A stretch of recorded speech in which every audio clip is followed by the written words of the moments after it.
Bonjour et bienvenue dans cette vidéo dans laquelle nous allons parler d'électrostatique au travers de quelques exemples qui sont tirés des exercices du cours de passerelle du gymnase de Bienne. Si vous n'êtes pas étudiant dans ce cours, vous pouvez tout à fait suivre cette vidéo comme un petit exercice sur des réflexions autour de la charge électrique, l'induction de dipôles électriques notamment. Vous pouvez tout à fait regarder cette vidéo en mettant pause après chaque question, réfléchir à votre propre réponse, puis écouter l'explication. Voilà, attaquons tout de suite avec le premier exercice. Dans un noyau atomique, la distance entre les protons est très petite, de l'ordre de 10 puissance moins 15 mètres. Donc la question, c'est pourquoi les éléments du noyau ne se séparent-ils pas, étant donné la forte répulsion coulombienne entre les protons. Alors, si on considère la structure du noyau atomique, on sait aujourd'hui qu'il est composé de deux particules, essentiellement, des protons et des neutrons, qui sont eux-mêmes constitués de sous-particules qu'on appelle les quarks. Les protons sont chargés positivement, alors que les neutrons sont neutres. Donc a priori, le bilan coulombien du noyau, il est effectivement assez répulsif. Toutes ces charges positives n'auraient qu'une envie, c'est de s'éloigner l'une de l'autre, à travers de la force de Coulomb. Or, on constate bien qu'en vrai, ce n'est pas le cas, puisque nos noyaux atomiques se comportent très bien. L'explication tient au fait qu'il y a une autre force, qui n'existe que à l'échelle atomique, même à l'échelle nucléaire, c'est la force nucléaire forte, qui va donner la cohésion à ces amas de protons et de neutrons, en liant les quarks entre eux. Cette force est extrêmement forte à courte échelle, mais elle n'a pas d'effet à longue portée. C'est pour ça qu'elle est confinée au noyau et qu'on appelle cette force donc nucléaire pour ça. Sa dynamique est très complexe et j'entrerai pas plus dans les détails, mais disons que c'est une force qui affecte avant tout les quarks, et donc qui sont les composants des protons et des neutrons. Voilà. Deuxième question. Puisque la force électrostatique est tellement plus intense que la force gravitationnelle, pourquoi ne l'observons-nous pas de façon plus directe ou plus fréquente? Alors là, il faut se poser la question de qu'est-ce qui provoque chacune de ces forces. C'est vrai que l'origine de cette question, c'est le simple comparatif de la force gravitationnelle qui agit entre deux particules élémentaires, par exemple un proton et un électron. Quand on compare ça à la force électrostatique qu'il y aurait entre un proton et un neutron dans la même configuration avec la même distance, par exemple, on constate assez vite que la force électrostatique est nettement plus grande que la force gravitationnelle par un ordre de grandeur de, je vais dire, 10 puissance 48 de mémoire, mais enfin, on en est là.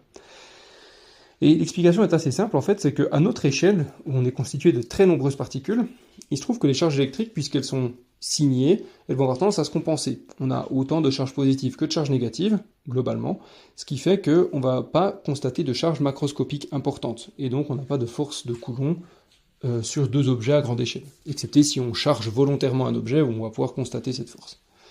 Alors que ce qui est de la masse, qui concerne donc la gravitation, elle est toujours positive, ce qui fait que quand on cumule des particules, on cumule les masses, et puis l'objet devient de plus en plus massif, jusqu'à ce que les masses soient telles que la force devienne non négligeable au niveau de la gravitation.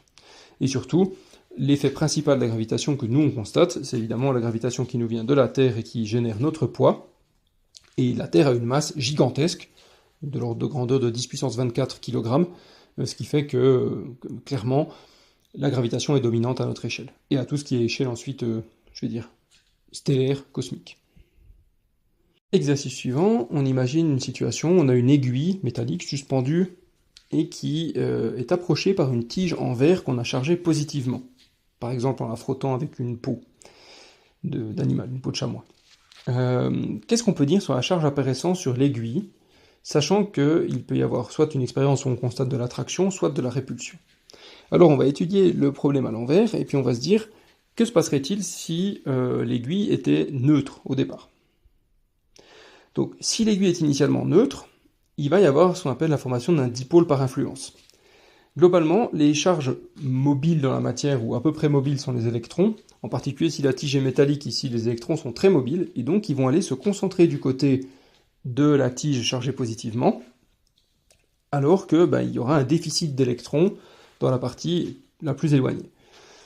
Ce qui fait que ça va former, de manière macroscopique, un dipôle électrique, comme on dit. On aura plutôt une concentration de charge négative excessive sur la droite, et donc il y aura un manque de charge négative sur la gauche, ce qui se résume en un pôle positif. Maintenant, dans ce cas-là, on va constater de l'attraction, parce que la partie négative qui est attirée est plus proche de la tige positive que le pôle positif de l'aiguille, qui en est donc plus loin. Puisque la force diminue avec la distance au carré, plus on est proche, plus la force est intense. Et ici, ce qu'on constatera, c'est ce que j'ai modélisé avec ces flèches de longueur différentes. La force attractive due au pôle négatif de la tige sera plus importante que la force positive répulsive due au pôle positif. Et du coup, le bilan de ces deux forces, ça va être de plutôt être attiré par la tige, et donc on constatera une attraction. Cela dit, constater une attraction expérimentalement n'enlève pas le fait que la tige que l'aiguille, par exemple, pouvait être simplement chargée négativement, en fait. Voilà, ça c'était possible aussi. L'aiguille était initialement chargée négativement, et donc par conséquent, elle serait automatiquement attirée. Par contre, si dans une expérience on constate une répulsion, c'est-à-dire que on approche la tige en verre et on constate que l'aiguille s'en va, dans ce cas-là, on peut conclure que l'aiguille était initialement préchargée positivement, parce que c'est la seule façon d'expliquer ce phénomène. Exemple similaire, on approche une sphère métallique non chargée d'une charge ponctuelle. L'un ou l'autre de ces objets est-il soumis à une force? Donc on utilise le même principe qu'avant. Si je mets une charge ponctuelle, ici positive pour l'exemple, et que je l'approche de cette sphère métallique, cette sphère va se polariser avec un dipôle par influence, exactement comme l'aiguille précédemment.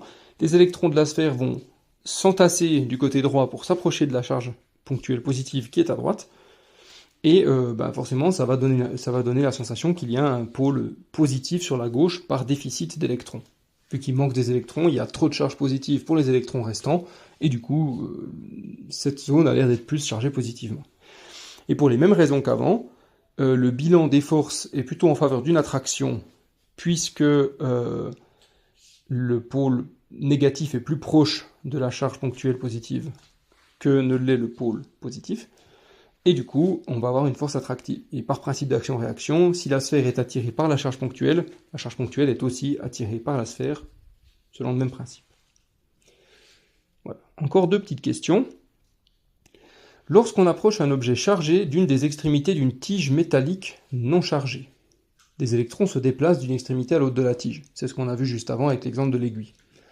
Considérant qu'il y a un afflux considérable d'électrons, pourquoi la circulation d'électrons cesse-t-elle? C'est vrai qu'au fond, on pourrait s'imaginer que, puisque j'ai mis une charge positive proche de mon aiguille, par exemple, ici j'ai mis un objet chargé, mais on peut prendre une aiguille, ça va bien,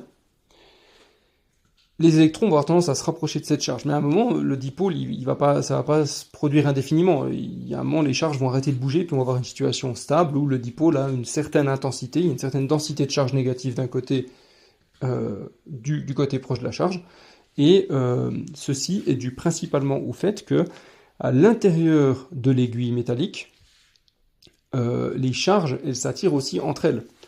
Ce qui veut dire qu'à un moment, quand on commence à avoir des électrons qui bougent d'un côté, et que les charges positives ont tendance à être plus présentes de l'autre, entre elles, ça crée un déséquilibre, elles ont aussi envie de se retrouver. Dans un dipôle électrique, les charges négatives et les charges positives auraient envie de se retrouver, c'est juste qu'elles restent séparées parce qu'il y a une force externe qui a tendance à les séparer. Mais leur tendance naturelle, c'est à se remettre ensemble. Et donc à un moment, si la charge externe n'a pas une intensité suffisante, finalement, on va créer un dipôle d'une certaine ampleur, et à un moment, on ne peut plus déplacer de charge parce que les forces internes à l'aiguille qui font que les charges ont envie de se retrouver sont compensées par l'écart qui est dû à la force externe. Voilà. Dernière question. Lorsqu'on fait le plein de kérosène à un avion, on place une liaison électrique entre le camion et l'avion. Expliquez pourquoi. Alors, il faut comprendre que ce phénomène est dû à essentiellement trois parties, si on veut bien.